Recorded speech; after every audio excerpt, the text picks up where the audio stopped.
Hello, everybody, and welcome to a Slice of Gaming podcast for October 17th, 2025. I'm your host, Uncharted Wolf, and we got a pretty fun news week. Not really so far from the sense of news, because it's actually been a pretty slow news week, but more so from the sense of we're going to talk a lot about Pokemon. If you don't like Pokemon, now granted, we're not going to talk about the Pokemon leaks. I'll say that right off the bat. We're going to have like a solo episode kind of dedicated to that in case you guys don't want to hear about them. But otherwise, we're going to actually talk more about just Pokemon Legends reviews, and I have a little special game for these two that I got joining me today. First and foremost, my man Bop. How you doing, Bop?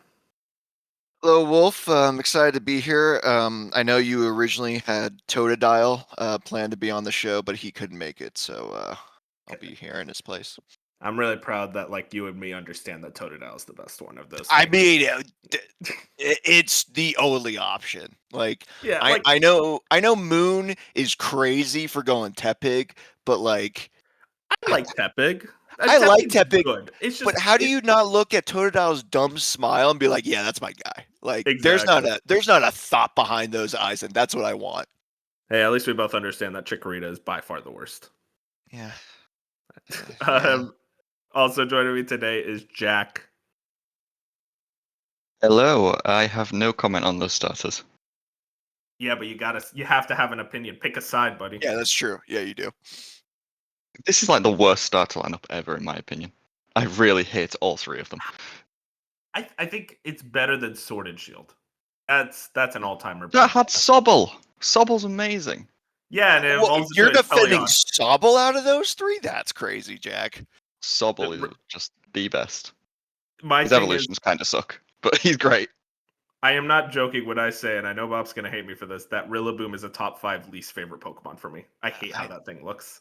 I can't. He plays the drum set. The drums is cool. I just don't like the color scheme. Something about it is just like shit colored. I can't Okay, explain it. Every time I look at Rillaboom, I get sad. I hate okay. Dredagon way more though. Dredagon, ugh. Anyway, but yeah, that's Pokemon talk. We'll get to that more later. But let's actually get into the podcast itself. We got some news tidbits and some stuff to talk about in the general gaming landscape as well. If you guys want to find us, we're on YouTube, Spotify, Apple Podcasts, wherever your favorite podcasts are at. We're going to be on them. Like the podcast, rate them, review. Really helps a ton. And also Twitter and Blue Sky at A Slice of Gaming, all one word. Let's get right into it, boys. First and foremost, we got to talk about one of my favorite game development studios of all time, Quantic Dream. You guys big Quantic Dream heads? Nope. I was gonna say, was that sarcasm? It's extreme sarcasm, Bob. Okay. I don't dislike. I like Detroit Become Human. I thought that was a pretty good game. Heavy Rain is very funny. It's not like a good drama, but it's a very funny game. But otherwise, Quantic Dream is always kind of like mid tier for me. The trailer for Star Wars Eclipse is probably the best thing they've ever made, to be honest. Oh my God. Just the trailer. Just the trailer. The actual game will be Uh, dreadful, but if it I ever mean, comes out. hey, well, this is true. we'll get into that because first and foremost is a more important game coming out of Quantic Dream, and that's a hero shooter, boys. Warriors 4 brought this up. Quantic Dream announces they are developing a competitive multiplayer game. Star Wars Eclipse development still continues for over 28 years. Quantic Dream, and this is from their development blog, has been pushing the boundaries of interactive storytelling with award-winning titles. More than 25 million players worldwide have shared the journey of Ethan Mars, Jody Holmes, Kara, Marcus, and Connor with us. What a police lineup right there. Since 2018, we have entered a new phase of growth and innovation. We doubled the size of our team. After years as a single project studio, we also decided to take a new step. Multiple teams are fully dedicated to crafting the next generation of great games, including something very different, a competitive multiplayer experience born from the same spirit of curiosity and creativity that has always defined us. Of course, a development of Star Wars Eclipse continues, and we are eager to share more with you in the future. This is the beginning of a new chapter for Quantic Dream. Thank you for being with us on this journey. We can't wait to share what's next. David Cage. David Cage, well known for his being David Cage. I'll say it that way. He's not very well liked. And then Shinobi brought this up. First screenshots of Quantic Dream's new free-to-play multiplayer game, Spellcasters Chronicles. The game is a hero-based third-person action game that also mixes deck building and a real-time strategy. All right. Well, let's get into it. Now, I do want to point out, and Shinobi brought this up in the replies, they are owned by NetEase. So that is kind of like maybe a small reasoning for why they are creating something so completely different. I'll just say it now. I can't really imagine this game finds an audience at all. And now, granted, I'm saying that, like we're still kind of in that post Concord era where we're just like, oh, every hero based shooter is just going to do bad unless it has Marvel attached to it. But I look at the game and I'm like, well, it doesn't look bad, but it also doesn't necessarily look like this game that's like going to destroy the world and it's like be a big breakout hit. It looks like it's going to be like a Concord where it's like, yeah, it's good. I just don't get much out of it really from like looking at it necessarily. And also, Quantic Dreams making it is very random because they don't make games like this at all. They make narrative adventure games. I don't know what this game is. I don't know why they're doing this kind of distracting from something like a Star Wars Eclipse, which I feel like they needed to work towards even getting out. I'm curious how you guys feel about this. I am very confused. Yeah, it's weird for a team like Quantic Dream who probably haven't made a game with good gameplay in it to be making a game that needs good gameplay. Yeah. But just to like bring up the NetEase point, there was a report, what was it, end of last year, beginning of this year, that pretty much all of their upcoming games they've pulled funding from the marketing from. So this game, how does this pop off if they're not going to market it? I don't really know. I don't get it at all. It's one of those things that I feel like these studios don't understand. It's like, no, you need people to actually know your game is coming out. And there's definitely a game that we're going to talk about later that I feel like is really suffering because of that.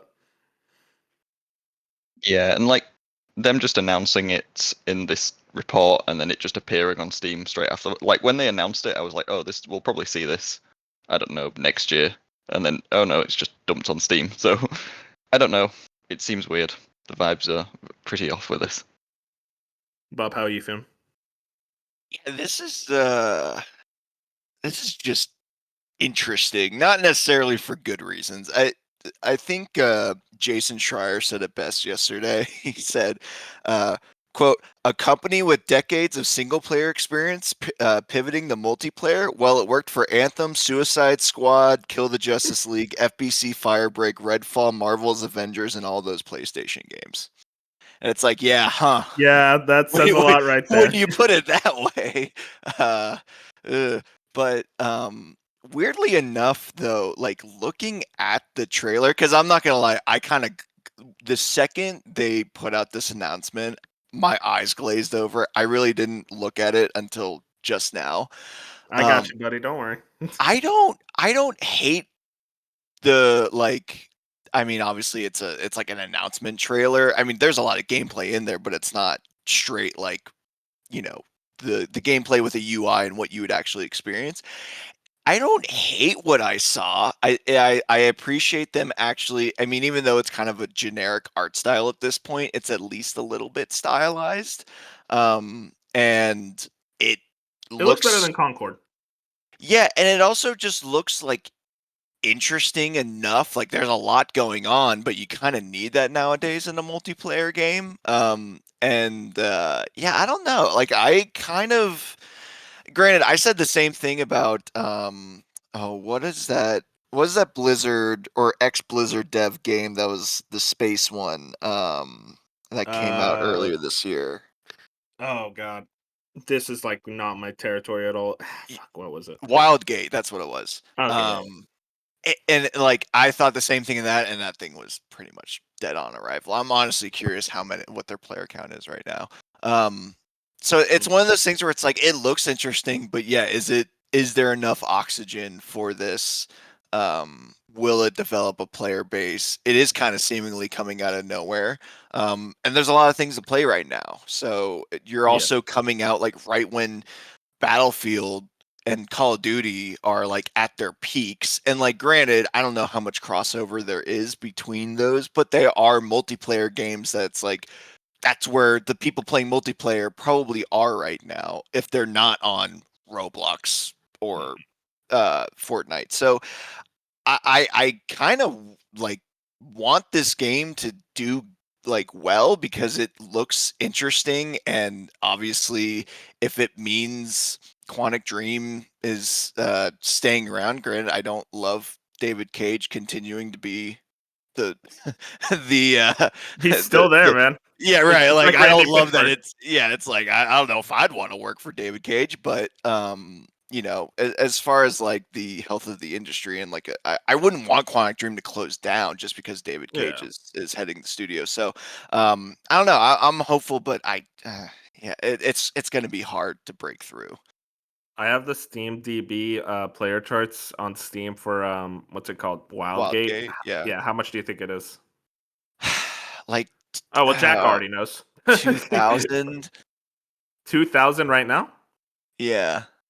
It's Oh, wait, no, no, 55. no. Oh, yeah, okay. Oh, Sorry. I my bad. meant like I meant like Like the that's 24 actually hour wait, peak? that's actually worse. Oh my god. Oh, if you're talking about all time peak was 7,799. No, I meant 24-hour. Oh, yeah, Its 24 hour is all-time peak is 98. 70 well, wait. It was $30, right? I think Uh, that's probably part of it, I is that it wasn't think. free to play. That game should have been free to play, and the fact that they tried to charge $30 for that is crazy. But either way, those are abysmal numbers. So Yeah, from what I'm seeing, it's 20 bucks. yeah, that's tough. Um, That's weird. I wish them the best of luck, but yeah, it's gonna be tough. They got a tough road ahead of them. Yeah, and the same goes for this Quantic Dream game. I mean, Spellcasters Chronicles, like you want to talk about a game that is on the background of like the children's television set in a movie. That's the name. That doesn't sound like anything. Spellcasters Chronicles. That doesn't get me excited or interested. I'm just like, "Oh, okay, I guess." And again, I mean, I said it looks better than Concord. That's not saying a lot. You shouldn't take that seriously. So, yeah, Yeah. I don't know. Rough road ahead for Spellcasters Chronicles. Hopefully, they can figure it out. It's just a weird strategy, in my opinion. Let's move into our next story. Bob, get you to the witness stand. All right, it's time. You know your usual. It's on the Bible. Shinobi brings this Walmart response to the alleged removal of Xbox products at Target and Walmart. Quote, Target and Walmart, among other retailers, remain committed partners for Xbox consoles, accessories, and games. This came from like a whole story regarding how there was rumors of Xbox being removed from Walmart and Target in replacement for like PlayStation and Nintendo stuff. And it was like certain Walmarts and Targets that were doing it. And then Xbox comes out and it's like, no, we're still at like kind of the vast majority of them effectively at this moment. But I kind of want to bring this up, Bob. I'm curious, how do you think like the future of like Xbox and because we know Costco removed the Xbox products. Do you think a year from now we're still going to have like that Xbox section in Walmart and Target? Yeah, it's interesting because I definitely think like I haven't honestly walked past the gaming section at a Walmart or Target in a while, but I would Uh-huh. imagine the Xbox section has shrunk significantly compared to a Nintendo section or a PlayStation It's section. it's kind of shares a space with like other tech stuff. That's kind of how it is. So like there's like two shelves for the Xbox games, Yeah. whereas like PlayStation and Nintendo usually get three or four.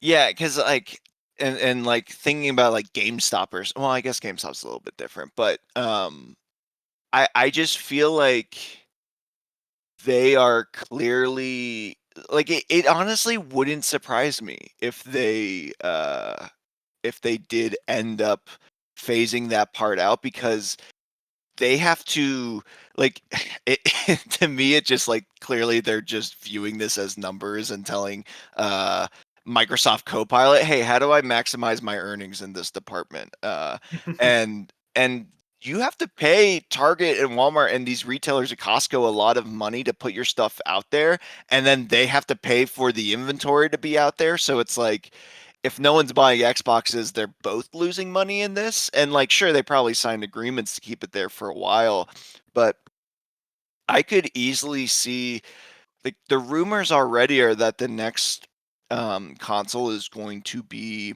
this niche product anyway, whether that is a handheld or a high end console that's like going for the like sickos. And I think if you're going to sell to either of those people, you're probably not going to be like, you don't see Xbox ROG allies in Target. You see those at Best Buy. Mhm. So I think it really does make sense for them. I don't know if it's smart, but it does make sense that if you're going to go more niche and not really go the general consumer, which is such a funny pivot from like the Series S and like what the 2020 roadmap was. But as we know, that changes every month, it seems like. Yeah. um it doesn't really make sense to be in Target and Walmart. It makes sense to be, or Costco, it makes sense to be in like a Best Buy, a GameStop, or even just direct to consumer online, because that's the cheapest, because you just you just order from the website and it'll get delivered in 2 days, and that's that. And that's where the niche hardware is like, that's where you see like the Chinese handhelds or the Steam Deck even, and so it sucks, but I think this is kind of where they're going, and I don't like. It wouldn't surprise me. I don't think it's going to be as fast. Again, as I say, for all this stuff, I don't think it's going to just be one day like, yep, we're stopping everything. But this is the eventual plan, I believe. Yeah, I mean, I'm curious. Obviously, as you said, like they have winded down console production in a major way, especially with the rising of the prices. It just doesn't necessarily. mm, I can't imagine someone goes into a Walmart to buy an Xbox at this point. Like if you were to buy one, which honestly at this point I don't know why you would buy it online. So yeah, I'm kind of with you there. I'm curious, Bob. How do you think this will affect like their next gen plans? Like when the next gen consoles, the Xbox 720, I'm gonna call it that for now. Oh yeah. Um, when that starts to get revealed and released, do you think they're gonna like kind of start reestablishing an Xbox section, or is the fact that it's effectively a PC hybrid gonna be like, nah, we don't even need a section. Like it'll just share a spot with the other tech products, and you could buy the Xbox 720 there. Well, as we know, the Xbox 720 will be a perfectly spherical glass little ball, so it'll be hard to shelve that. Revealed in No, 2013, man. I gotta go back to watch that. yeah, it's like the controller with like the 4 prongs and like the 20 buttons. God, I love all of those fake console images we used to get. I go back to watch them all the time. Uh, The XDS was my favorite. Where yes, yes, it was like, what the hell is this? it's a goaded one. No, I think it I kind of touched on it, but like I do think like they won't. I think that it's going to be such a niche product. You're not going to get people like walking into a Walmart or a Target or a Costco to get those. You're going to see them walking into maybe a Best Buy or a GameStop, or they're just going to search for it online because they know that's where they're going to get it from. Almost like a direct to consumer, like a PS Direct. Um, because it's they're already going in a route that for their next gen hardware, seemingly not for the average consumer. They're going for their niche sickos, and niche sickos, like you said, aren't going to Walmart to buy that. So I don't expect them, if they lose that footprint, I don't expect them to try and get it back. I think that's just where we are with the product. We will see. I think next year is going to be very telling for how we see Xbox moving forward. Let's move into our next story. This one's a bit more depressing.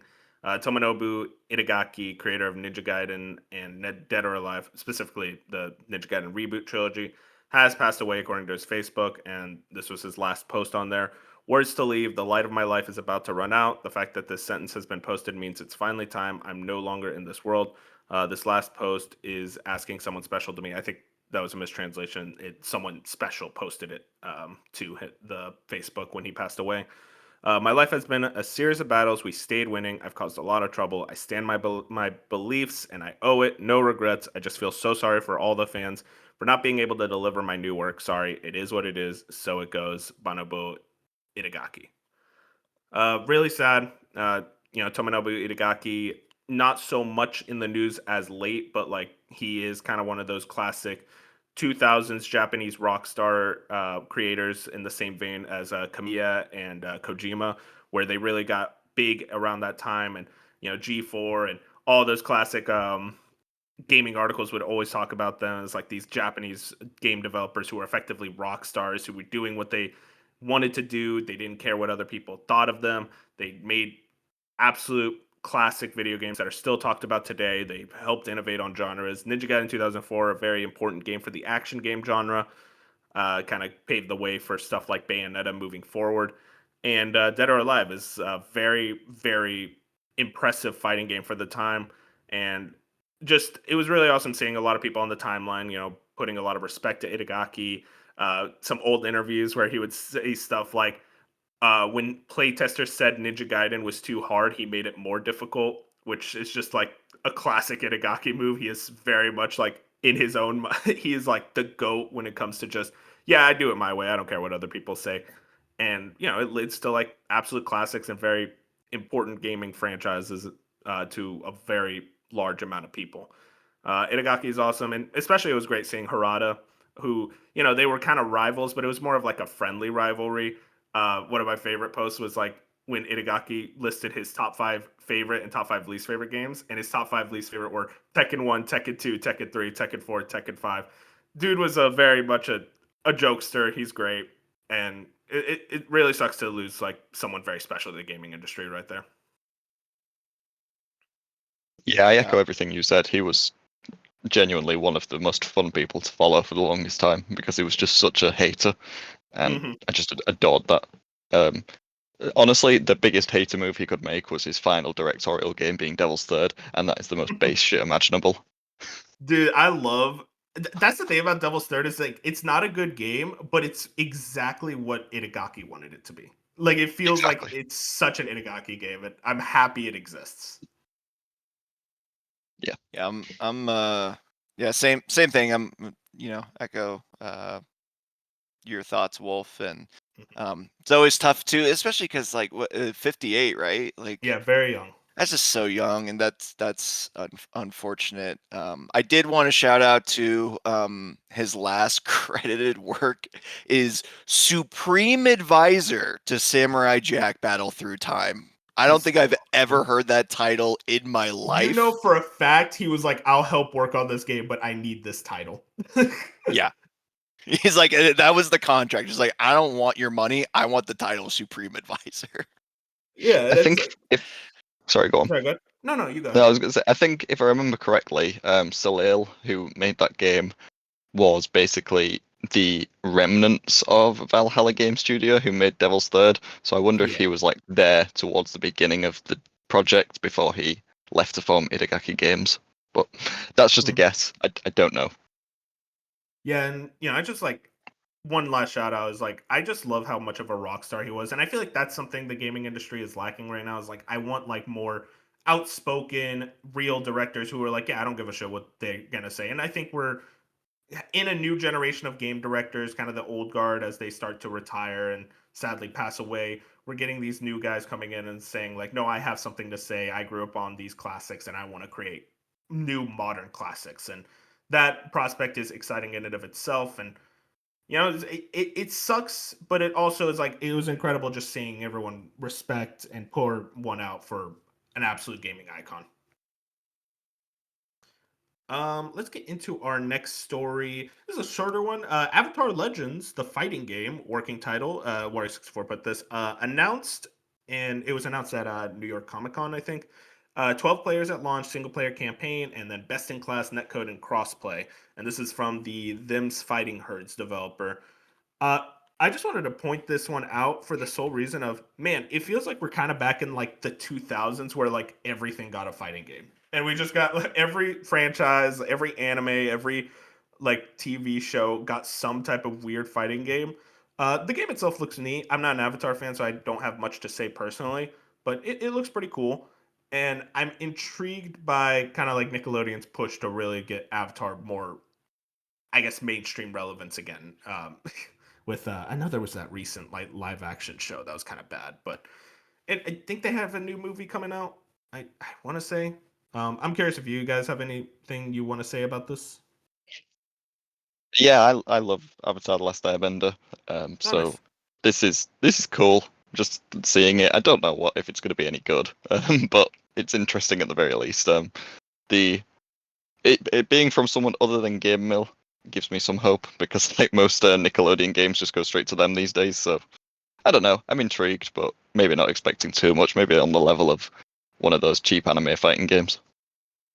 Yeah, probably closer to like a Sparking Zero, if anything. Which that people like that game at launch at least, and then it Yeah. fizzled out almost instantly.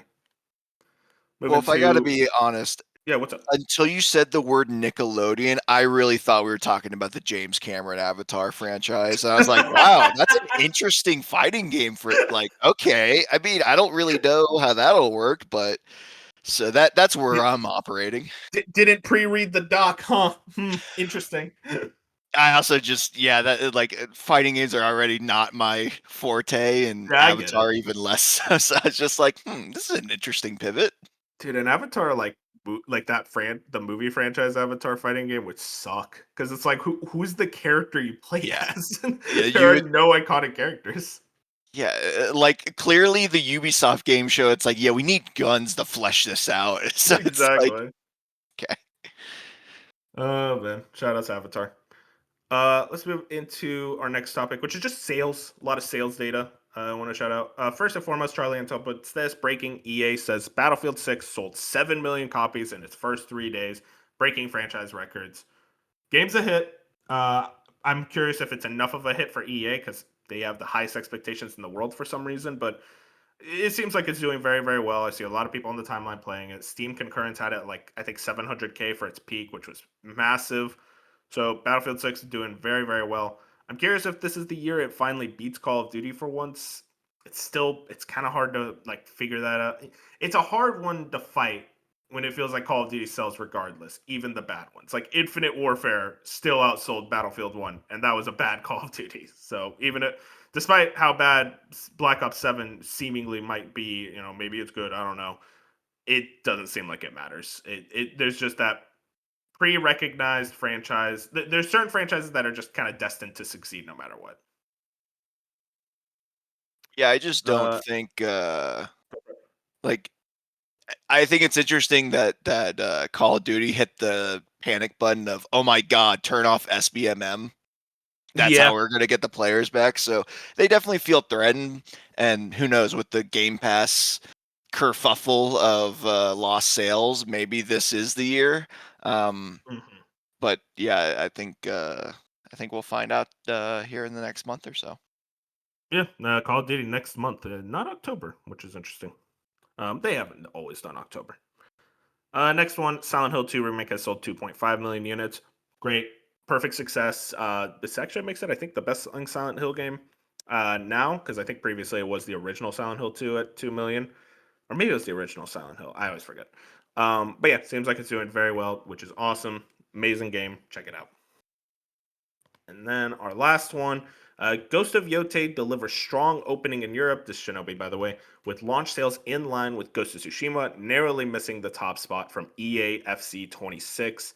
It is the biggest first-party PlayStation launch since Spider-Man 2. Now, that statement is very funny. But then it was like when I first read it, I'm like, oh wow, it sold better than Concord and Astrobot. But then I thought about it more, and I'm curious, Jack, because you were kind of like talking about this. Does this include Helldivers? Yeah, I assume so. So what was the quote again? It was the biggest launch The since biggest Spider-Man 2. first party PlayStation launch since Spider-Man 2.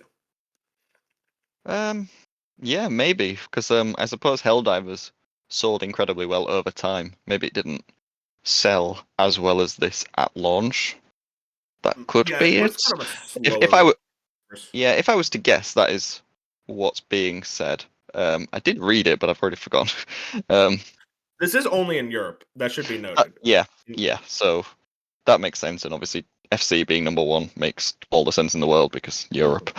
Um, Yeah. but yeah, I think this is pretty impressive considering the first one sold during the pandemic and felt like the biggest game in the world, at least for a week. So Yeah. yeah, so I think these numbers are pretty cool to see. But Yeah. yeah, so comparing it to Spider-Man 2 is just funny to me. Oh yeah, I mean Spider-Man 2 obviously sold better, but like it does seem to be doing pretty well, especially for I don't want to say a niche game, but like a small. It's not Spider-Man, which is like, everyone knows Spider-Man. Yeah, I haven't Um, seen like comparisons in the Japanese sales charts yet, but I would be far more curious to see. yeah, Jap. We should be getting those numbers through from Mitsu because they usually do the sales tracking over there. So yeah, Japanese sales and obviously NPD. I'm curious about that too. But NPD is slow, man. Like they're now like 2 months behind. It's like we got the August one last week, and I'm like, oh my god, Matt Piscatella, we gotta speed it up, bro. For what Moving it's into worth, oh yeah, what's up? sorry, Wolf. It sounds like the only thing I can really find on it, because it's hard the farther we get away from it. Um, they Linear Analytics had mentioned that Helldivers 2 sold nearly 1 million copies on Xbox in the first 6 days, which is 300,000 more than PlayStation in the same time frame. So within the first week, PlayStation or Helldivers 2 sold what 700,000 on PlayStation. So that's kind of the numbers I guess we're working with as far as Yeah, like launch. So I think it could be believable that Ghost outsold Helldivers 2. yeah, for sure. I'm curious about that especially when we factor it specifically into the European region. Right. And Jack, I don't know, are Europeans into Helldivers? I assume so. I don't pay attention, especially last Respect, year. Oh, Kara. I did also want to shout out too. I think they had mentioned this past week Expedition 33 finally sold 5 million copies. Oh yeah, I mentioned that last week, I think. Or did I? Was that last week? I thought that was this week. I mean, I no, Either believe. way, yeah, it you know wasn't what? They this week. deserve it twice. They deserve it twice. The recognition. Yeah. Shout out. Let's move into our reviews of the week. We got 3 here. 4. I'll quickly shout out. Bob was roasting me for this. Ball Expit got reviews as well.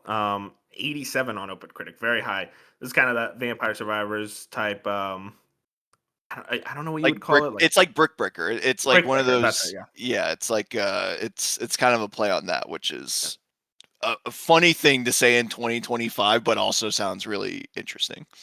Exactly. It looks really cool. Shout outs to them. In a perfect universe, I'd want to check it out, but there's just so much stuff right now. But I want to shout out Keeper got reviews today. And guys, when did it come out?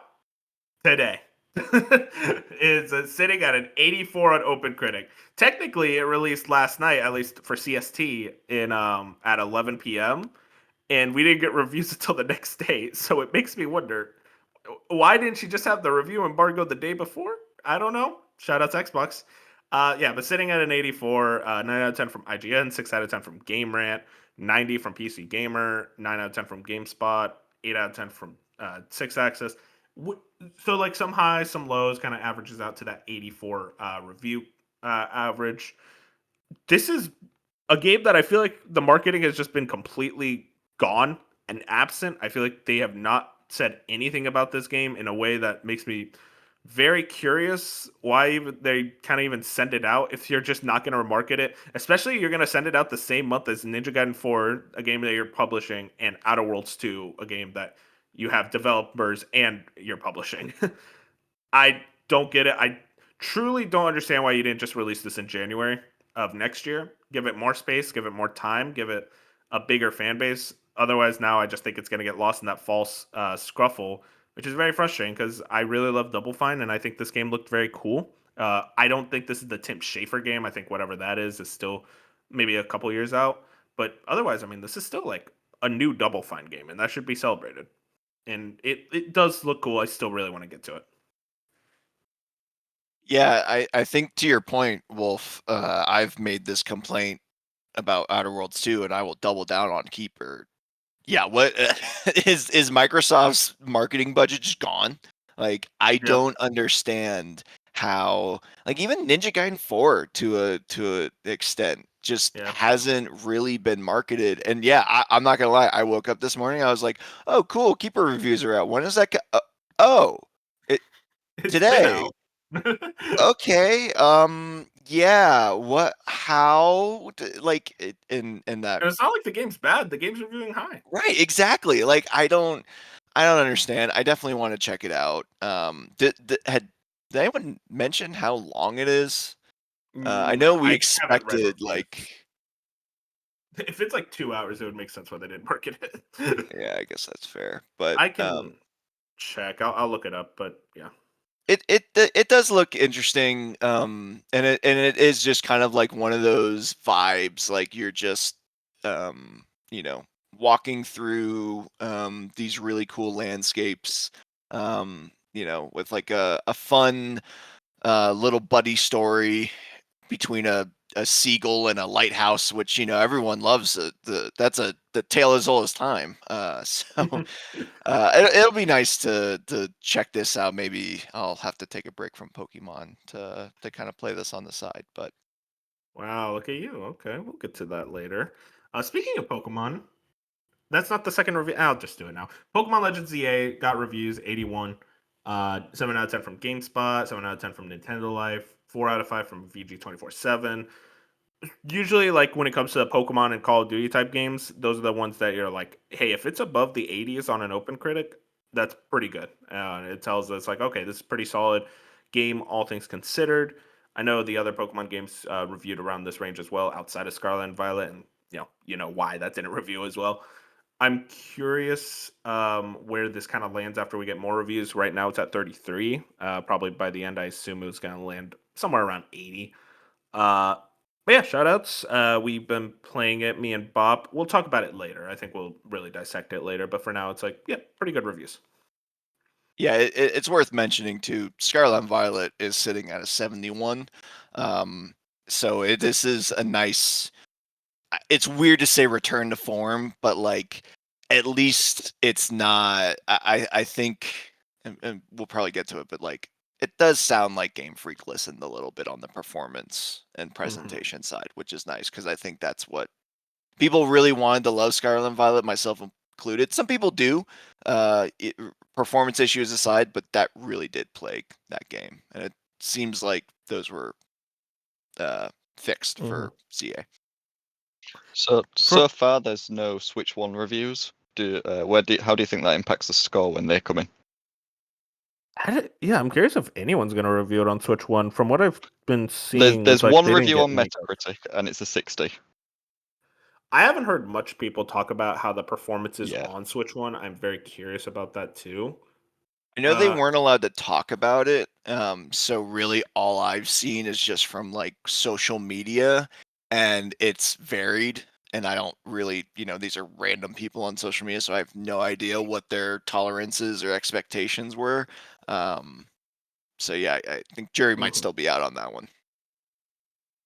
And for Keeper, according to Google Gemini, so take it with a grain of salt, but it says reviews suggest playtime of around 5 to 8 hours, which I think that was around what me and Fusion were talking about Yeah. it being. Yep. Last one, Vampire the Masquerade Bloodlines 2. Famously a game that took forever to come out, is finally out. It is sitting at a 64 on OpenCritic. I not shocked. Eurogamer gave it a 2 out of 5. IGN a 7 out of 10. GameSpot a 7. 5 out of 10 from DualShockers. Pretty low reviews. uh, Pretty lower. I will say higher than I expected, but also still like 64. It's like that's around what I expected. Jack, we were joking about this, but yeah, it seems like it after it finally came out, we got to find a new game that never coming out to make fun of. I'm curious. Do you want to do Judas or Beyond Good and Evil 2? Judas might actually release eventually, so maybe that one. Yeah, do you want to do Judas? Okay. Yeah, we'll do Judas. All right, sounds good. Beyond Good and I Evil will 2, say, that's the eternal one. yeah, that one's not even worth chasing. That's just not coming. Mhm. But I will say it's like you could totally tell this is a game that like Paradox put into development when they were just a completely different company. Like Oh, nowadays, it is just the grand strategy games, and now it's like back then they might have actually wanted these kind of games out, whereas now you can just tell like this will be the last one. This is from just a leftover. yep. Well, boys, that's it for reviews of the week. I have a fun game. In honor of Pokemon Week, Here we I go. thought we could do a quiz, and this is more collaborative than usual. I'll be joining in. Uh, Bob, Jack, how well do you know the original 151 Pokemon? I was gonna say, please let it be Gen 1, because that's the Yeah. only one I have a fighting chance in. I thought he was going to do like the full 1000 and just say, No, good no, luck. Yeah. God, no. Or like Gen 6. Like, don't tell me Gen 6. I have no idea. I could maybe do Gen 6, but like I'd have to. There's like a couple I always forget, like Barbarical. Ugh. All right, we get 15 minutes. Oh, we can do that easy. Maybe we'll do less. Yeah. Okay. Are you guys ready? Yeah. Let's play. Okay, I'm gonna start. Electrode, Tiglet, Well, okay, yeah, go for it. Nidoran. You get your I'm bars doing the off. Poke Rap. I gotta do this first. So, Okay. Oh, maybe okay, gotcha. Venusaur, Rattata, Fearow, Pidgey, Seaking, Jolteon, Dragonite, Ghastly, Funny how I'm singing Ponyta, along in my head. yep, Vaporeon, Poliwrath, Butterfree. I always got to do that first whenever I do this quiz. Okay, anyway, you could go, Bob. Well, I was gonna say, let's just get the starters out of the way. So, Okay. Bulbasaur, Ivysaur, Venusaur, Charmander, Charmeleon, Charizard, Squirtle, Wartortle, Blastoise.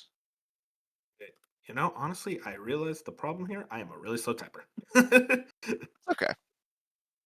uh, okay, yeah, and then So you did. Blastoise. Oh. You can go ahead, Jack. Keep shouting So you stuff did out. Jolteon, didn't you? Did you do Eevee, Yeah, let's just Flareon, do and the Vaporeon? Evolutions, yeah. Eevee, Vaporeon. Oh yeah, I already did that. And then we did Jolteon. So now Flareon. Ditto. I'm gonna shout that one out real quick. Okay.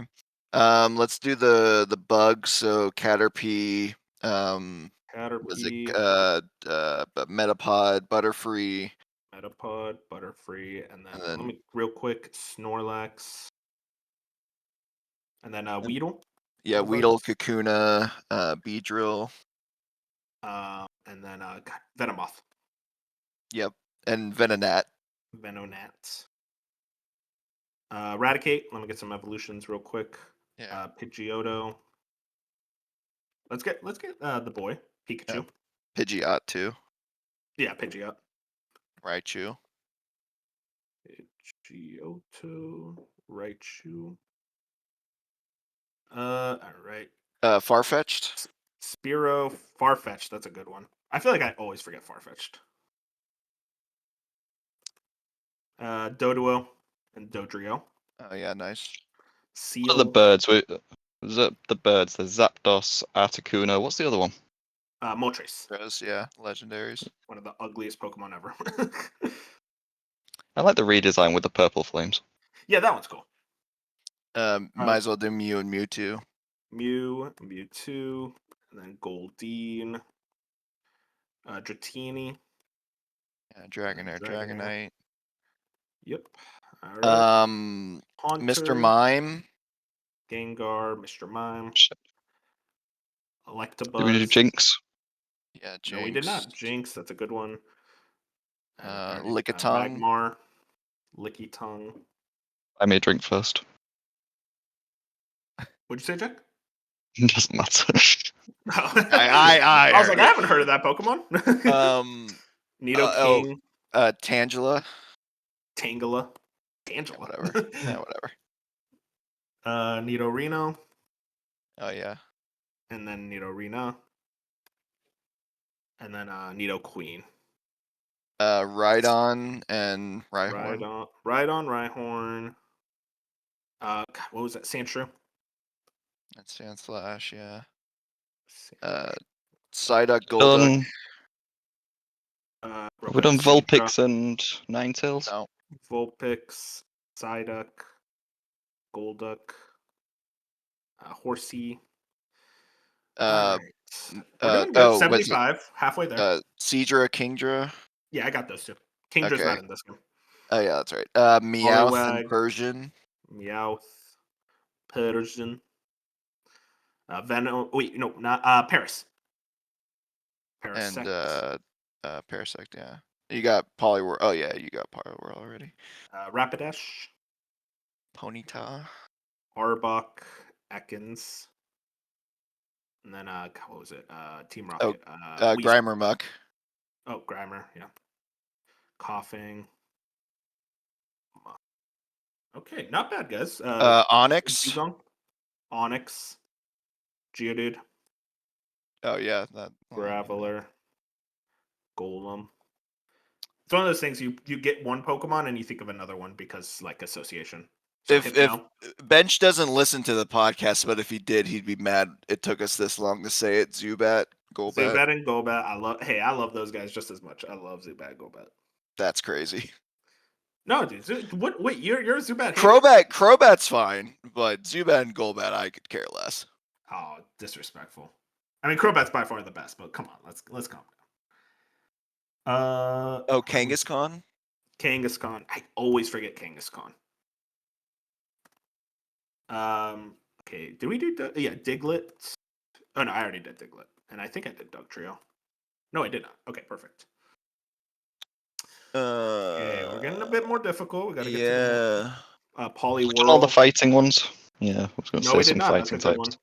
one. Hitmonchan, Hitmonlee, Oh yeah, good call. Machop, Machoke, Machamp, and that gets me into Psychic, which means Abra, Kadabra, Oh yeah. I was like, what psychic Pokemon are there and in then Gen 1? Alakazam. I mean, it was like the best type back then, so all of them were good. Did I do Vulpix? Yeah, we did. Did I do Ninetales? Yes. No, it did not. Okay, Oh. I put Ninetales. I forgot to put that earlier. Oddish. Oddish, Was it Bellsprout, Gloom, Gloom, Vileplume, Vileplume, and then Victory Bell, and what was the other Weeping one? Bell? That's it, Weeping Bell. Not bad, boys. We got about 40 left. Let's see. Oh, Does it list? Voltorb. Does it give you any clues on the Sparkle quiz? No, Types it or puts anything? them in. They're in Pokedex order. That's it. Yeah, I'm Fair trying enough, to that's fine. go by number. Staryu and Starmie. Staryu, Starmie. Never liked those two. I'm terrible with names. What's the bull one? The ball. The bull. Oh, Yeah, Tauros. Voltorb. Oh, Tauros. Tauros. Yeah. The British accent got in the way. I thought you said ball. My apologies. Yeah, let's fix that. Just kidding. Voltorb and Electrode, yeah. Primate. Oh yeah, good one. Mankey. Yeah, I got him. Okay. I'm going back to check the evolutions. I may have forgot to put. There's one between Rhydon. Oh, Chansey. There it is. We got a big chunk between Flareon and Snorlax. And those are like super late game ones. And I'm trying to think. Oh, fossils. Aerodactyl. Oh, smart, yeah. And Kabuto, then Kabutops. Kabuto, Kabutops, Omnimite, Omnistar. Omanyte, Omastar. Who's Okay. who's the fire? Is it No, is Magmar Gen 1? Yeah, Magmar. We got Magmar. Okay. I'm trying to think of now gym leaders and what they Yeah. use. Oh, Cloyster. Shelter. Yeah. Oh, Lapras. Lapras.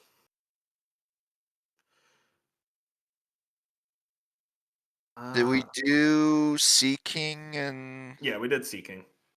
Seeking Goldeen. Goldeen, yeah. Oh, Tentacool. Tentacruel. That's a good one. Okay, 21 more. We got 6 minutes left. Oh shit. What is like the earliest numbers that we don't have? So we are missing 35 and 36 between What Nidoking is and Vulpix. before? What? Say that again. It's between Nidoking and Vulpix. It's a 2-stage. I'm trying to think. Oh, Jigglypuff. Oh, that's not even it either. Clefable. Clefable. And it no Cleffa, it's Clefairy. Yeah, that's right. Cleffa's the baby, right? Yeah. Okay, that's that one. We're missing 58, 59, another 2-stage between Primeape and Poliwag. And then from there, it's a lot of stuff in the third row here. Damn, what am I? I need to look up like a map of Kanto. I'm going through it right now in my head. I think we did everything in Mount Moon. Go into Cerulean. Did we say Porygon? Porygon. That's a good one. Always forget Porygon. Another thing that might help is like thinking of evolutions in future gens. Oh, Pinsir. Pinsir Scyther. Dang, Bob, Oh, you didn't think of damn, Scyther. damn. Oh, Heracross too. Nope, that's Gen 2. Is he really? Yeah, Oh, oh, yeah. One of interesting. my favorites at Gen 2. Oh, fuck, dude. Magikarp Gyarados? Oh my god. Okay, well, we both got one. Yeah. I can't believe I forgot Gyarados. It's like second favorite Pokemon. Right. Oh wait, I put wait. Oh, Gyarados. I always there it is. I was misspelling him. Well, we got the whole Lastro done. Krabby Kingler. Do we get those? Krabby, Kingler, good one. The magnets. Magnemite. Oh, Magnemite. Magneton. Magnemite, Magneton. Dude, we're close. 4 minutes left. Did we But there's do? 8. Yeah, we did do Horsey Seadra. I think we're missing a lot of 2 stages. Um. Oh, Growlithe. Yeah, an Arcanine. Nice, nice. Yeah, and then Cubone and Marowak. Oh, Marowak. That's so good. We're just missing 3. Oh no, 4. So it's 2 stages. Did we do Slowpoke? Slowpoke. Oh my god. And then Slowbro. We're missing 1-2 stage between Electrode and Cubone. Did we do Electabuzz? We did Electabuzz. Um. Between Electrode and Cubone. Oh my god. Was there a 2-stage psychic type? We already got Drowsy. In Hypno. Yeah, we did Drowsy. I'm trying to think. Oh god, okay. Think. Oh! No. No, it's a psychic. It's the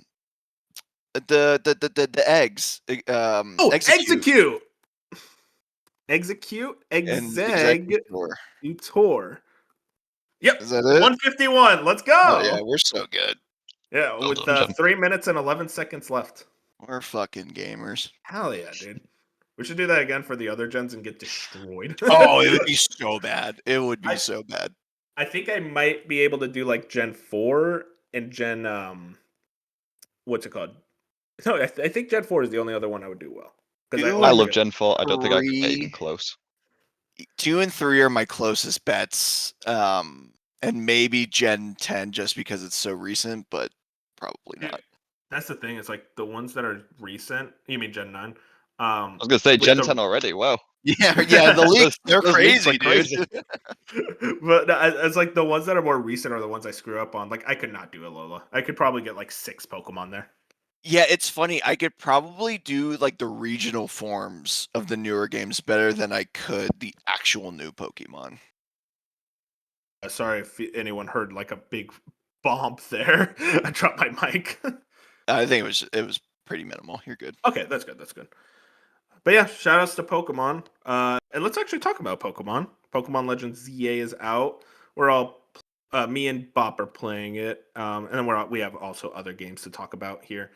I'll go first because I didn't have much time to play it, but overall, I'm enjoying it. I think this is a very solid Pokemon game. I don't have much time in it. I think I got like 3 hours in last night. So minimal amount of time played, but from what I've played, I think it's really cool. I'm into the active time battle at the very least from the jump of okay, this is interesting. I want to see how it evolves. It's pretty simple right now. Kind of feels a lot like an MMO combat. I am very into exploring Lumio City. I like jumping around and like grabbing stuff, destroying like the little rock structures for the mega crystals, stuff like that. I think my one thing is, man, there's a lot of tutorials in the beginning. There's a lot of yapping, a lot of stuff where I'm like, just get me into the city. I want to start like exploring and catching Pokemon. And when I actually get into that loop, I'm like, okay, this is a very fun time. I'm enjoying my time. But Bob, you have a lot more time. I want to hear you talk about this game. Listen, I can't in good faith talk about this game before I issue an apology and arguably take the biggest L of my life. as the 5 longtime listeners of this show know, I've pretty much I was interested at the start, and then once we heard more about the game, I became this game's biggest hater. Yeah, no, I was wrong. They Game Freak is in fact cooking. I can't put this game down. So, yeah, it's really good. Happens to the best of us, Bob. So, real quick, Wolf, have What's up? you done any side quests yet? I did basically the tutorial for side quest, so a few. Like the 3 of them? Yeah. I would say after that, that's when it starts opening up. They make you do like one other thing after a certain thing triggers, but like after that, it's pretty much you have full free reign for the most part after that. So you're pretty much near the end of it. Um, Mhm. but yeah, no, the like it really was like the presentation of this game really made me, and I kind of alluded to it earlier, but that's where it's like, oh my god, like and that's why it's so frustrating to be a Pokemon fan, because it's like, yeah, the Scarlet and Violet did not run good. I'm sorry, the Switch 2 upgrades did not help much because it was just a fundamental flaw of the game, but like they clearly understood that and took that to heart, because this game runs at a solid 60. Yeah, Yeah. it's a Switch too, but like I don't care. It runs at a solid 60. It looks really good. This is the first Pokemon game I can play on a large TV and not be upset by how pixelated and blurry and just overall poor quality. Like I can actually play it on the TV. I don't have to play this on my handheld to enjoy it. It looks amazing. The music's really good. Um, I'm still kind of battling with it all taking place in Lumio City, because yeah, you have the Mhm. wild areas, and yeah, there are Pokemon that kind of exist outside of those, but at the same time, it is still just a little weird to still be in Lumio City, even though it is big. There's not like, a beach area and a mountain area and a forest area. It's like, yeah, you're all like, yeah, you have your different districts, but there's not enough diversity there from what I've seen, and that's okay. I mean, I get it. You're kind of stuck in the city. We all knew that going in, but it is a little bit disappointing. That being said, the active combat, it is really good. Like and I was mentioning this in the Discord. It's like I actually want to use moves like Leer or Screech or Growl, because I'm waiting for my attacks to cool down, and those are Yeah. on a lot shorter of a cooldown. So I'm just ripping those and then moving around to try and dodge like the long range attacks. Like there is some strategy there. I still haven't quite figured out like the benefits of like burn and poison still makes sense, but like paralyzation and sleep, I haven't quite figured out what that actually does, like if that means they skip turns or um like yeah, I just don't, I haven't fully understood that part. Mhm. But it does make you think more, and stats, like it's interesting because like stats like speed means something completely different now, because it's Yeah. not just, oh, you're going second. It's like, no, the other person could get like 3 moves off if there's enough of a gap there, and it makes an insane difference. um and it makes it more engaging and it makes it more fun. It's a lot more balanced and intricate than I thought it would be. That bar is still incredibly low, but for Pokemon, that is where the bar is, and so therefore it does make me um, more interested and excited to play this game. Um, yeah, the story's kind of whatever. I mean, it's still Pokemon at the end of the day, but it's enough to like keep me going.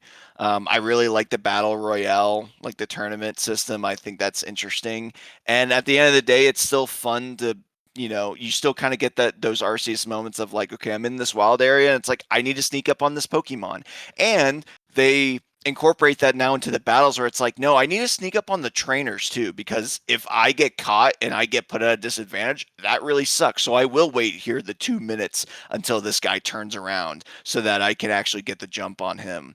Um, So yeah, I'm definitely I was wrong, and I really enjoy my time with it so far. I know Moon and Bench are even farther than I am. Sucks having a job and going back to Freaks. school, but I'm still putting in a ton of time, and yeah, this is really enjoyable. I know Fusion was talking about like first timers getting into it. I think at this point I've just come to realize like you either just got to jump in or realize it's not for you. If like you're not at the age of 8, pretty much. Well, Like the thing about Pokemon as a franchise is I think it's just substantially harder to get into it as an adult than it is as a kid. yeah. And because they play so much on your nostalgia. Like you have to have Mhm. nostalgia for Pokemon at a certain extent to like really get into it. And if you don't, then you don't, and that's okay. Or maybe like I know Greg Miller, it took him having a kid and reliving these games through his child to do that. And but yeah, I just don't think like for the people who are always like, God, I hear so much about Pokemon, but I never got into it. Yeah, I don't know. Like, you either got to try it and be like, "Yep, I'm not going to get into it," because it's not like there's a certain game you need to play first. It's kind of just Yeah. like it is what it is. But these games are still really good, and hopefully, I continue to be this positive as I go through. Knowing me, I probably will, because as much as I love to criticize this company, I also love to love this game and this franchise. So um, I'm pretty happy so far. $20 million budget aside, it's still a fun game at the end of the day. Yeah, it's just like we criticize and we get frustrated because it's like, we know you could do more. But it's hard to deny. It's fun to catch Pokemon, it's fun to battle them, it's fun to check out a new team. I've gone in kind of completely unspoiled. I haven't even looked at most of the Mega Pokemon leaks um and anything, and I'm just kind of going with the flow of who I want to catch and what I'm looking for my team, which I did for Scarlet and Violet and I did for Legends, and I enjoyed the games way more because of that. Um so yeah, overall, like I'm very excited to get more into it. Really fun time so far, and I think I'm glad that Legends is this other vertical that they're looking at, and I'm curious to see what we get from Legends in maybe like Cal. Wait, I just said Kalos. This is Kalos. In Unova or Johto, other places around the Pokemon world. Yeah, 100%. I, Uh, I I love that. Yeah, sorry. Just the last thing is like yeah, go for it. Arceus is still one of my favorites. I love how much of a fresh of breath air it was, or breath of fresh air it was. And while like ZA isn't to me as much of a breath of fresh air, but it also is still doing very interesting and unique things that's making it enjoyable that they clearly don't want to put in the mainline games. And yeah, it sounds like they're going to continue that. I'm not going to say it here, like, but there are plans for another Legends game down the road, and it looks like another interesting idea. So it sounds like that's something they want to continue, and I honestly look more forward, even though I hated the build up to it the whole time. I definitely am more attached to the Legends games at this point than I am the mainline games. I feel you. Very curious about Gen 10. Well, we got some leaks about Gen 10 that I haven't really looked at, but at least the little bit I saw is like interesting where the direction they're kind of going for with the franchise, and hopefully it leads to better things. Maybe we can get more time in between. Which, by the way, Bench kind of a bum. This man said, "Man, it's been a while since the last Pokemon game." He's the problem. Okay, like we could all agree on that at least. So I will again without saying really anything. They're not slowing down. Those production cycles are going just as fast. Yeah, no, I know. I'm just saying, like, I hope, Yeah. but that type of thing you get And they're used to. still making that like third party game too, which is still just like, how are you doing all of these in the pipeline and Oh that my one? god, the freaking the one that was at Xbox. How the Hmm. hell, Beast of dude? Reincarnation, is that the one? Yeah, the private division one. Yeah, I don't get it. That's insane. I'd love to see the Oh, budget on that, like by Yeah, comparison. right. Like it's literally gonna be so much more than any Pokemon game ever. well, we will see. Let's talk about what else we've been playing. I'll go. I've mostly been spending my time with Silent Hill F over the week, and I'm really, really enjoying it so far. I think this is a very cool, very spooky game. They nailed the Silent Hill atmosphere and the look of everything. I'm into the combat. It's more deliberate, more aggressive, very much a lot more dodging, a lot more like kind of paying attention to enemies and like what they're gonna do next. It's cool. I am playing on story mode difficulty, which hate me all you want. I'm more there for the story when it comes to Silent Hill, and what is there I think is very interesting. It's very psychological as per usual. I think Kiniko is a strong, strong protagonist. I'm very curious about what her story is, and there's a lot of moments where like you feel bad for her, but also you kind of go against her, and it's like why are you why is that the way you handle this situation? And you're rooting for her, but you're also like screaming like what are you doing? And I think that leads to very strong sequences, very trigger warning all over the place when it comes to this game. There's some very dark subject matter that they get into that I think they handle very expertly, and specifically talking a lot about like kind of roles of women in the 1960s in Japan, and kind of like the shit they had to go through. In It's very, very well done, very well told. I am very invested in this game. I have heard that you have to do multiple playthroughs, not to like get the story, but like to like get the like full picture of everything. I don't know if I'll do that. I'll probably maybe look it up on YouTube, or I'll just do a quick playthrough past that. But yeah, I'm very happy to see Silent Hill back in a big way. I think right now my biggest issues, one is a weird one. The game's not dark enough, and not like subject matter wise, but like just lighting wise, like it is brighter than I'd prefer. I think some of the scariest moments and like best moments of Silent Hill 2 where stuff like the prison where it's just pitch black, and there's not really much stuff like that in Silent Hill F. It's more of a different kind of eeriness, kind of like the backrooms almost type eeriness, or you go into an empty town and it's like foggy, that type of eeriness, which I think still works. And also I think in terms of dungeons comparatively to Silent Hill 2, quote unquote dungeons, because it's not dungeon like it's a survival horror game type dungeon. If you know Silent Hill 2, it is less like, oh, I'm investigating every room and I'm very much like trying to solve the bigger puzzles of each area. It is a bit smaller scale in that way, for better or for worse. It depends on who you ask if it's overall stronger. But yeah, I'm really enjoying this game. I'm very happy to say that Silent Hill is back.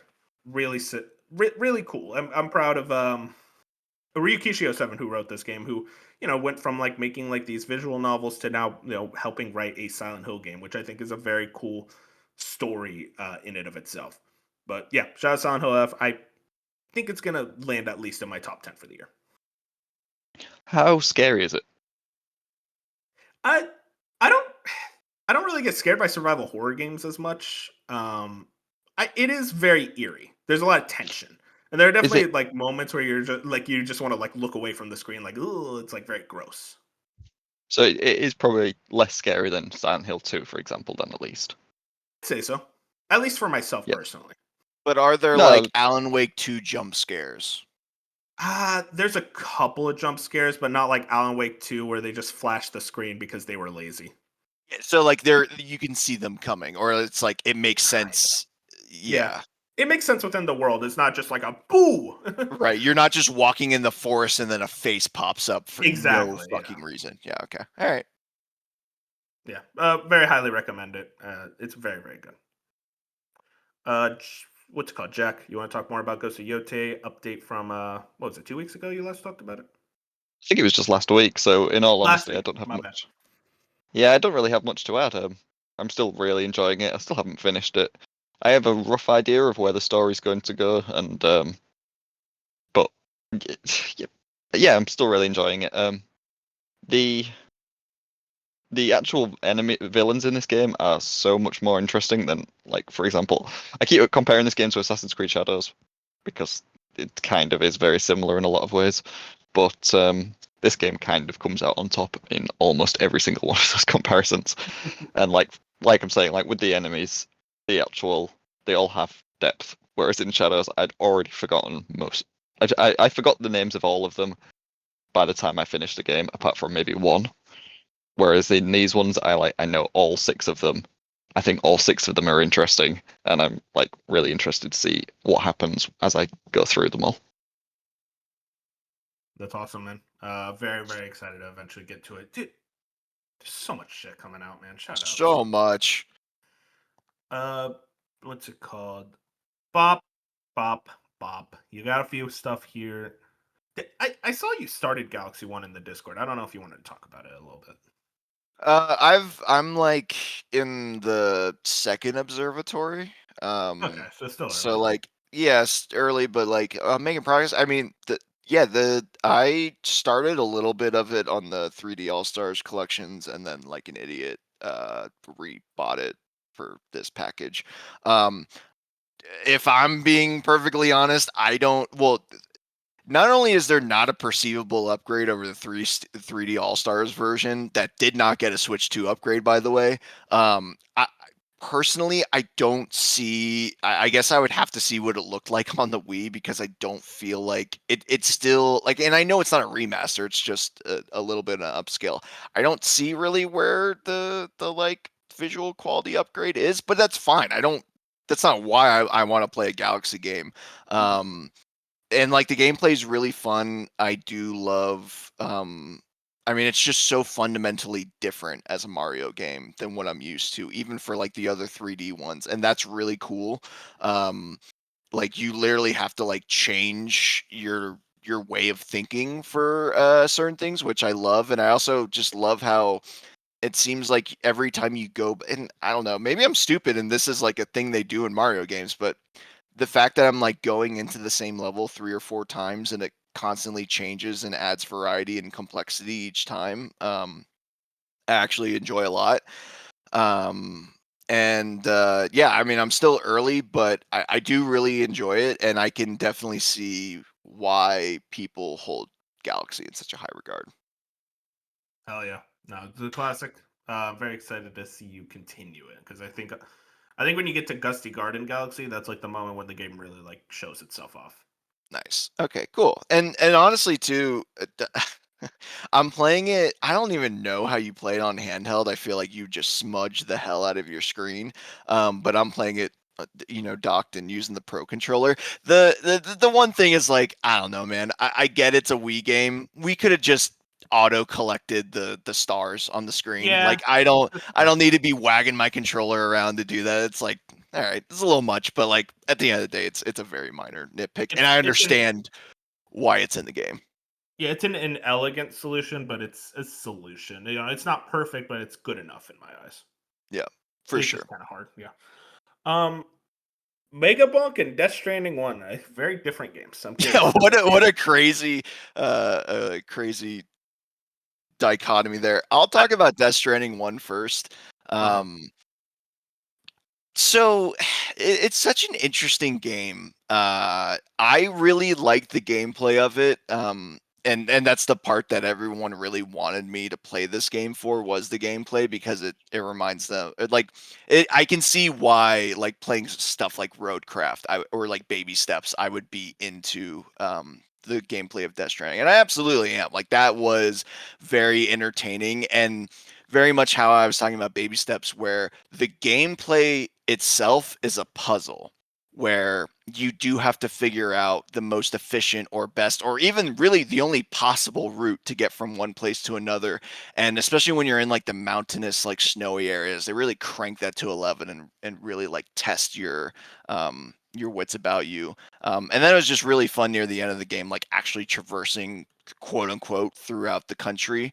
Um, that being said, I just don't understand the ending of this game. Like I Oh, do. you beat it. Oh yeah, no, I'm done. And, Okay. and like that's the thing, is that this is the best, most succinct way I could explain it.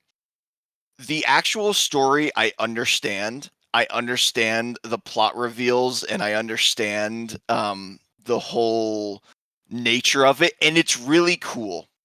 The way Kojima decided to tell me that story at the end really pissed me off. Like that's kind of where I'm at. It's like it was cool, but the way he told it to me, I was like, "What are we like? You're actually aggravating me." I get that. Yeah, it's very. it's very like certain film directors like David Lynch and whatnot, where you either really dig what they're doing, or you're just like, you make no sense, I don't understand this. I'm gonna go back to my Michael Bay. No, I'm kidding. But like in general, like it's one of those things of, you'll either really love it or you really hate it. I know Colin also didn't really like the ending of Death Stranding 1, and the way you're not into it. I think me and Bench are really into it. It's very Kojima. I can't best. It's one of those things I can't explain why I like it. I just do, and I know that I'm probably wrong, but I'm like, but I really like it personally. Well, and like at the same time, like, and granted, I still haven't. I want to get the Metal Gear Solid 3 by the end of the year because I know that is a really Oh yes. Kojima ass game as well. But like Metal Gear Solid 2 is also very weird in certain elements and how it's explaining everything. And I was okay with that. I think for me, it's just like, and this isn't really a spoiler moment, but it's like I would have much rather preferred a giant cutscene rather than just me walking around Yes, and I then agree with it that. triggering a cutscene and then walking around and I was like, dude, I'm putting the controller down. Clearly, it doesn't matter what I'm doing right here. Why are we doing the credits now when we're doing the credits again, like an hour later? Like, I understand, like, you want to give props to these people, but it just seemed unnecessary and kind of just wasting my time, really.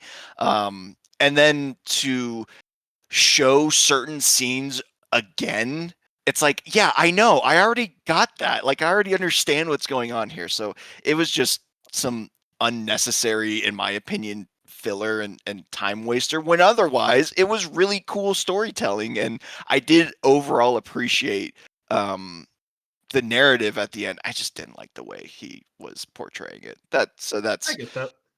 it's to the point where it's like, Death Stranding 2 is really not going to be on the radar anytime soon.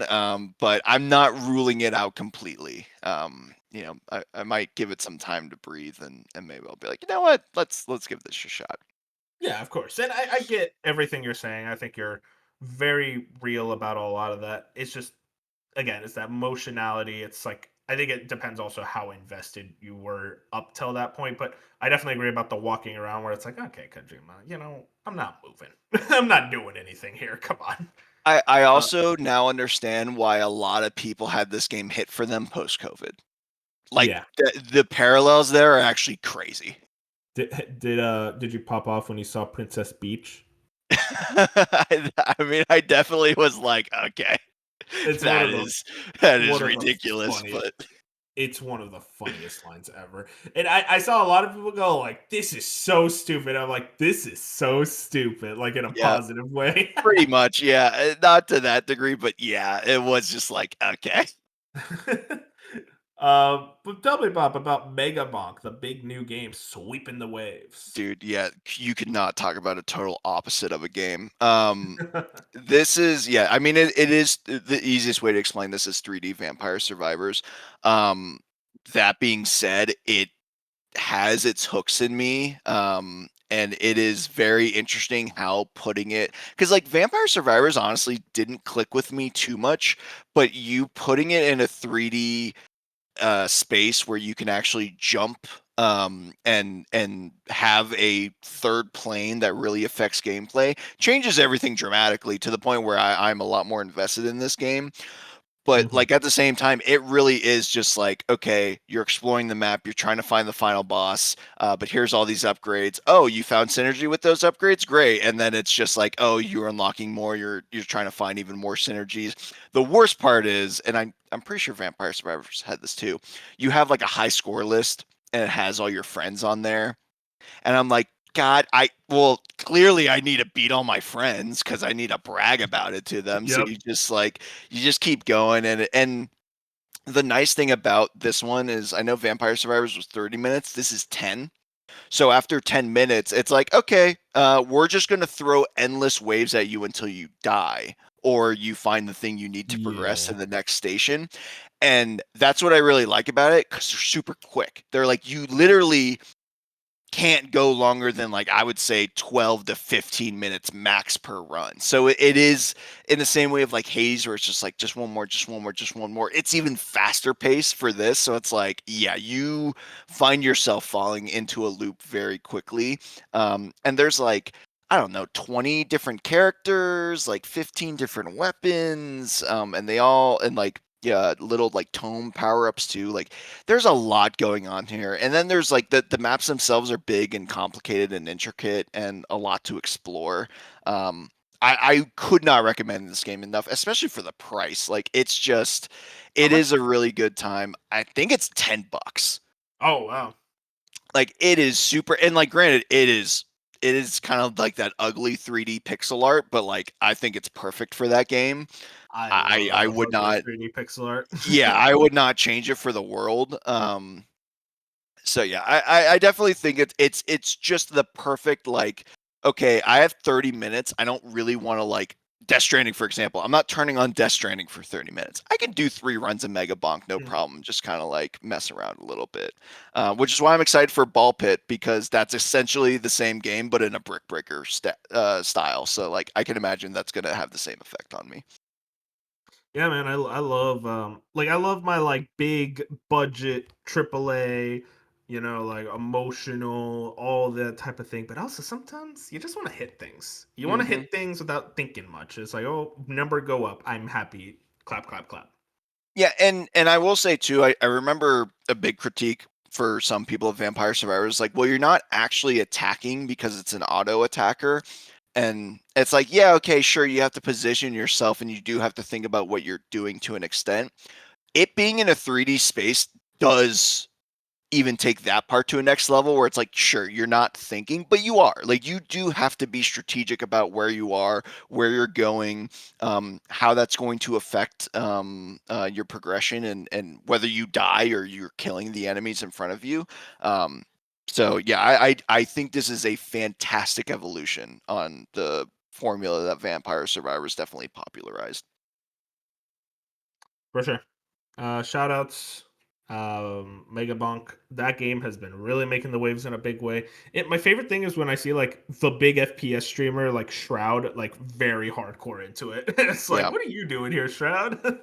Yeah, it's just so easy to get into. It is only on PC though, right? uh, yeah. I don't. Yeah, Yeah, I think I tried searching it up on console.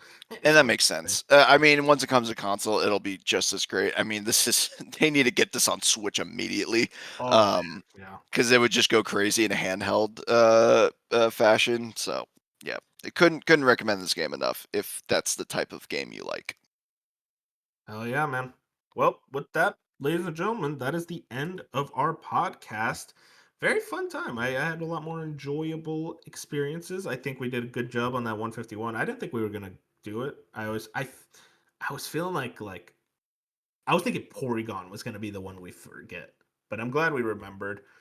And Pokemon Legends obviously coming out. We're gonna have way more thoughts on it come next week, hopefully.